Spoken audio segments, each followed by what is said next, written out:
Welcome to Module 11. Architecture isn't just a technical exercise, it succeeds or fails on people. The stakeholders who fund it, use it, build it, and are affected by it ultimately determine whether your architecture thrives or gathers dust. This module covers TOGAF's stakeholder management technique, how to identify the right people, understand their positions, decide how to engage each one, and communicate effectively throughout. The four-step process and the power/interest grid are the two things the exam loves here, so let's give them proper attention. Here's the plan. You'll explain why stakeholder management matters so much. You'll walk through the 4 steps of the process. You'll use the power/interest grid and its 4 engagement strategies. You'll distinguish the visible team from the invisible team, a TOGAF distinction worth knowing. And you'll describe the stakeholder map and the communications plan, both of which we first met back in Phase A. The 2 highest value things to lock in are the 4 steps and the power/interest grid. Get those solid and this module is comfortably in hand. Let's start with why this matters. The most successful architectures are the ones that genuinely address stakeholder concerns. It's right there in the standards executive overview. Support from powerful stakeholders helps the engagement win more resources, which makes the whole architecture effort far more likely to succeed. And engaging early lets you anticipate likely reactions and turn potential critics into advocates before opposition hardens. TOGAF treats this as an important ADM technique, used heavily in Phase A and then maintained throughout. So the headline is simple: stakeholder management is about winning support and surfacing concerns early, while you can still act on them. Let's spell out the benefits, because the exam sometimes asks for them directly. First, powerful stakeholders get to shape the architecture early, which means a better fit and far fewer nasty surprises later. Second, their support secures the resources and the momentum the project needs. Third, communicating early and often means stakeholders actually understand what you're doing and people support what they understand. And fourth, you can anticipate likely reactions and build your response into the plan rather than scrambling later.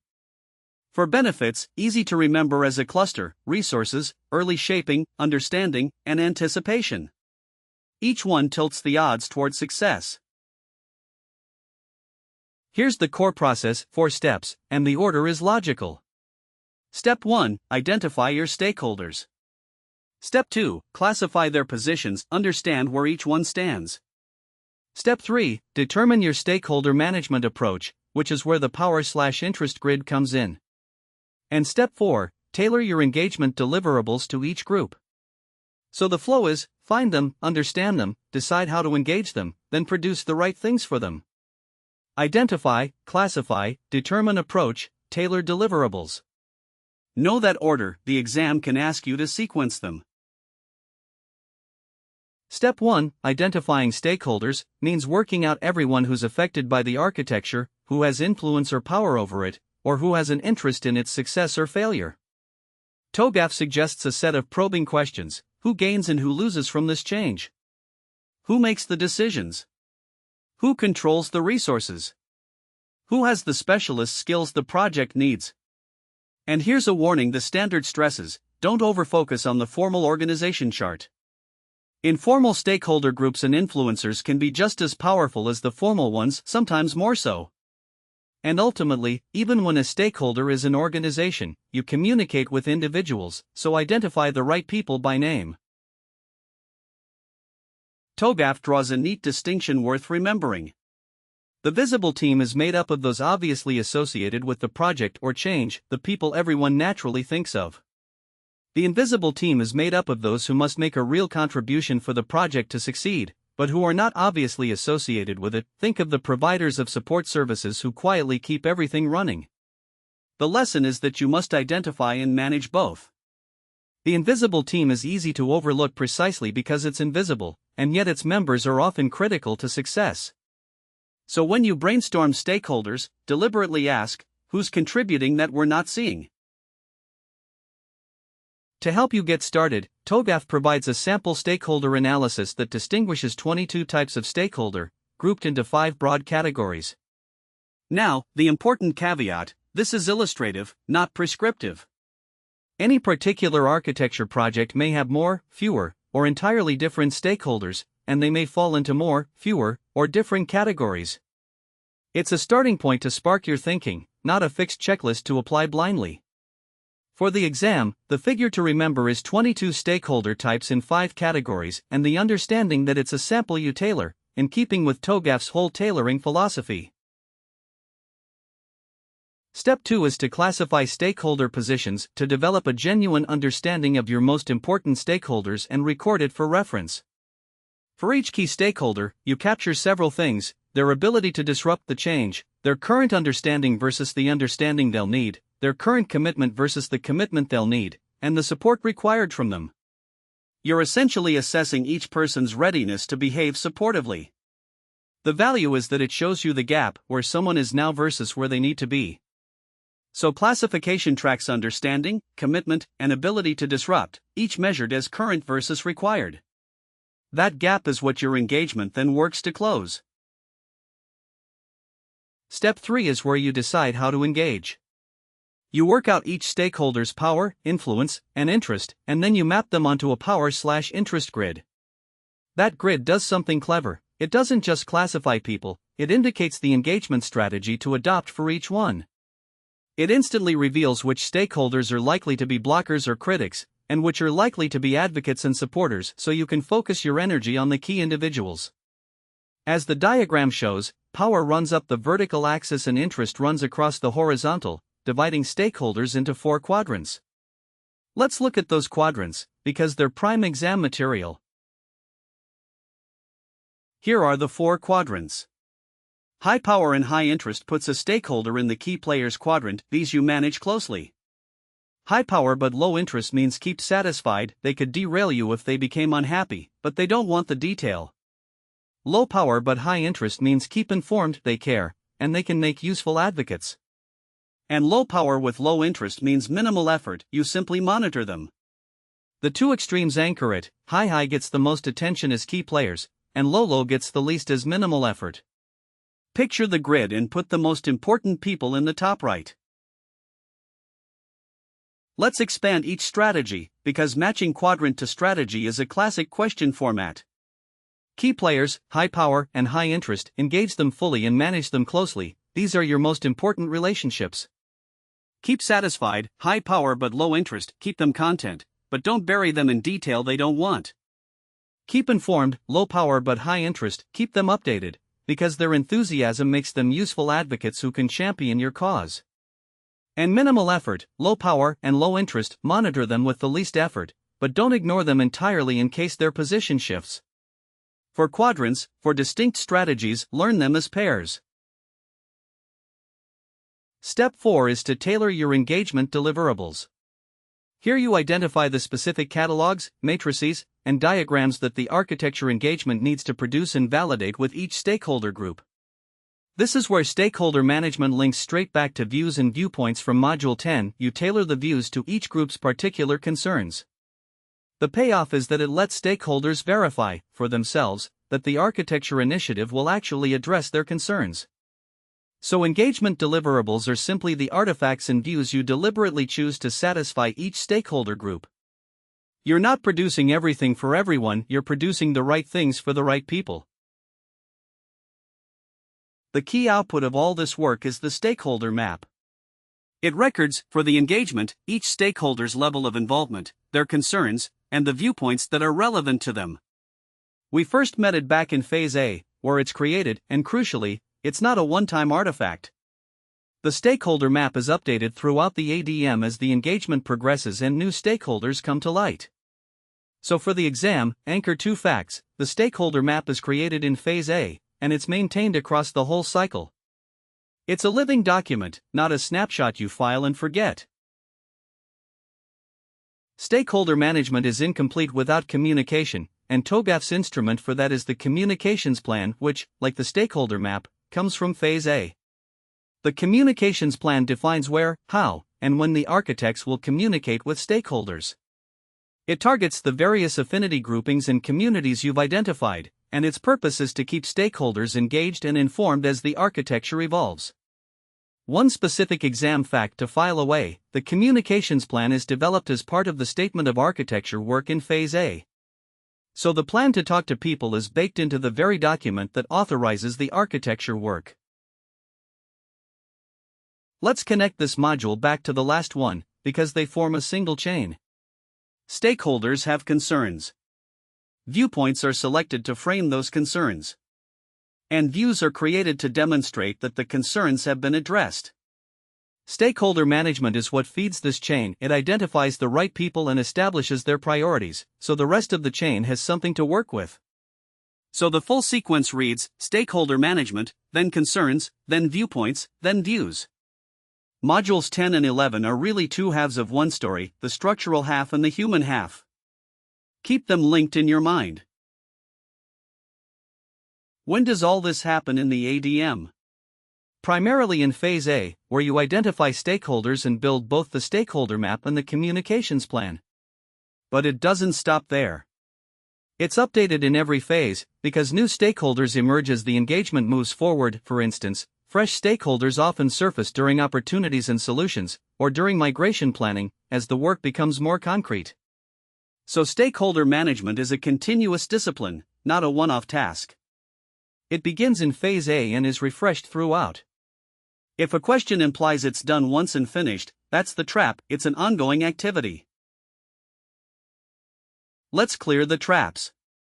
1. Only formal or senior stakeholders matter. No, informal influencers and the invisible team matter just as much, sometimes more. 2. Low power, low interest means manage closely. No, that quadrant is minimal effort. It's the high key players you manage closely.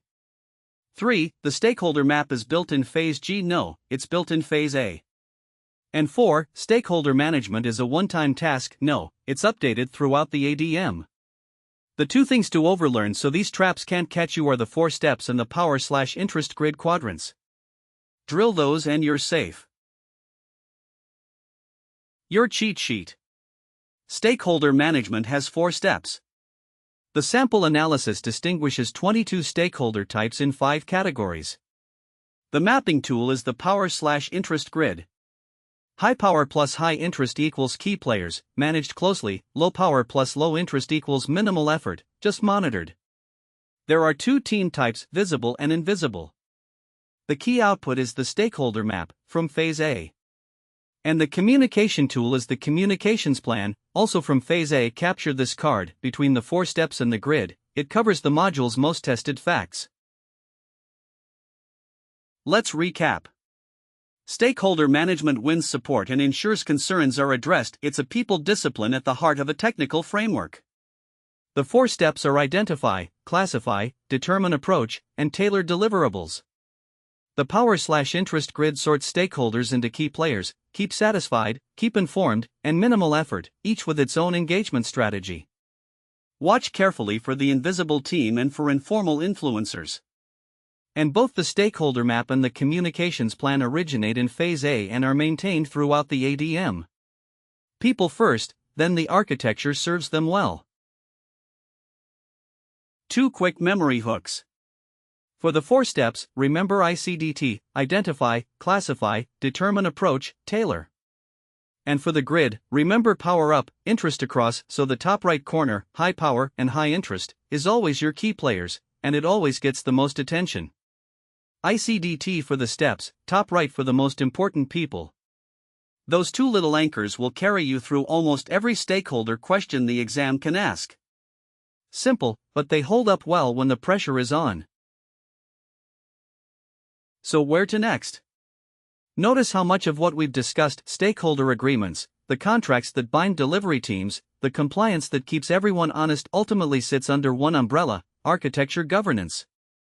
That's the subject of Module 12, where we'll cover the architecture board, the governance framework, and architecture compliance. The connecting idea is that governance is the machinery that holds stakeholders, contracts, and standards together and makes them stick.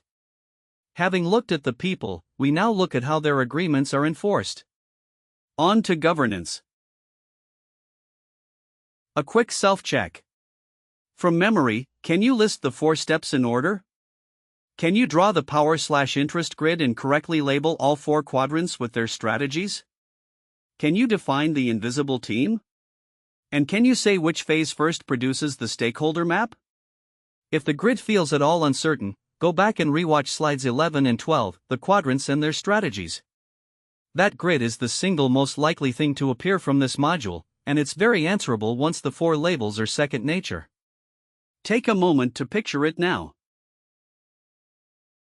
Before the questions, let me stress how this module threads through the whole framework. Phase A's stakeholder map drives the viewpoints and views from Module 10. Governance, coming up in Module 12, enforces the agreements you make with stakeholders via contracts. And at the deepest level, the entire ADM exists to address stakeholder concerns. That's the purpose statement we started the course with. So stakeholders aren't a side topic, they're the reason the architecture exists at all. Keep them central in your thinking, and a surprising number of exam questions across other modules suddenly make more sense. People are the through line. Question 1. What are the 4 steps of the TOGAF stakeholder management process, in order? Pause to consider your answer. The correct answer is B. Identify stakeholders, classify positions, determine approach, tailor engagement deliverables. The 4 steps are identify stakeholders, classify stakeholder positions, determine the stakeholder management approach, power/interest grid, tailor engagement deliverables. Order matters, you find them, understand them, decide how to engage, then choose what to produce for them. Question 2. On the power/interest grid, how should you engage a stakeholder with high power and high interest? Pause to consider your answer. The correct answer is C. Manage them closely as key players. High power and high interest places a stakeholder in the key players quadrant. They should be managed closely and engaged fully.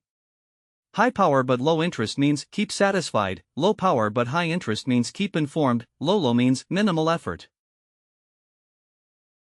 Question 3. What is the invisible team in TOGAF stakeholder management? Pause to consider your answer. The correct answer is B. Those who must make a real contribution to success but are not obviously associated with the project. The invisible team consists of stakeholders who must contribute for the project to succeed but are not obviously associated with it, for example, providers of support services. They're easy to overlook, which is exactly why TOGAF highlights them alongside the visible team. Question 4.